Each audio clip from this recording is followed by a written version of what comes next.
When we think of self-love, we don't always think of our creativity. We don't think the two are linked, but I think that they are.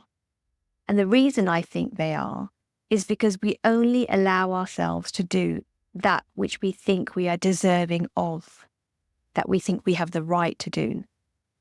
And we also won't do anything that we think we don't deserve and that we don't think that we have earned the right to do. And that's where art comes in. Art on its own comes in with a set of conditioned prerequisites. We are told that we need to be inspired, that we should be talented to be able to make the art that we want to make, and we want to avoid blocks and obstacles, and that we need a muse, and that we might become starving artists if we follow this pursuit. We have a lot of preconceived, conditioned ideas that are sold to us about what it means to be an artist. And then we have the conditions that we set for ourselves that we feel we have to meet before we can make art. Do you feel like you need more time or talent? Do you feel like you lack the discipline or the creative inspiration? And a really basic question to ask would be, what do you think is creatively wrong with you that you believe to be true about yourself that's stopping you from creating? It's not so much about whether we're participating or not. It's also about the questions we're asking ourselves and the stories we're telling ourselves. Because if you combine all the stories we're sold about being an artist and all our conceptions and ideas about ourselves and our self-worth and self-love and mix them together, then you have the ingredient list of how your self-love and your conditioning is affecting your creativity and the activity that you're undertaking in that arena.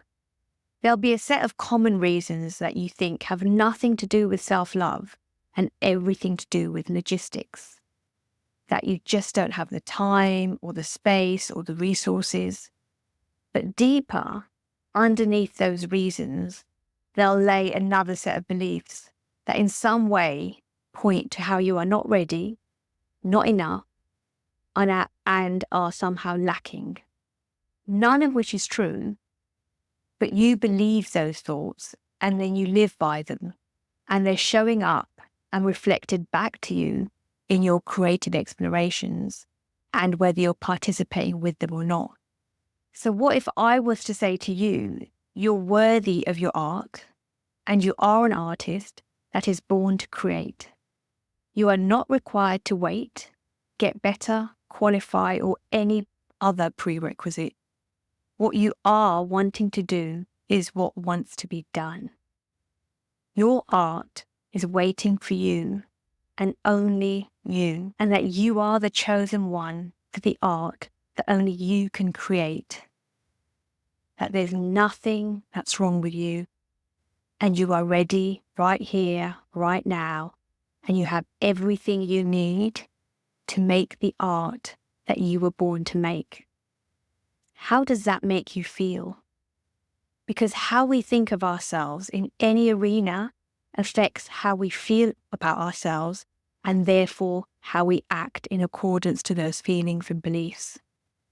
There was a time in my life where, as a self-taught artist, I felt I had to wait to be chosen. So I worked a job and I painted in my spare time and submitted my work to galleries and art shows in the hope of getting picked.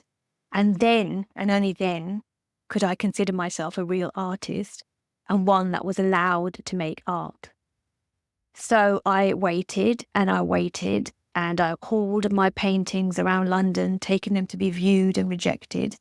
And then I'd take those pieces of art back home to be stored away, never to be seen. They hadn't been chosen, and neither had I. So you can just imagine the thinking and feeling that went along with that. Nothing motivating.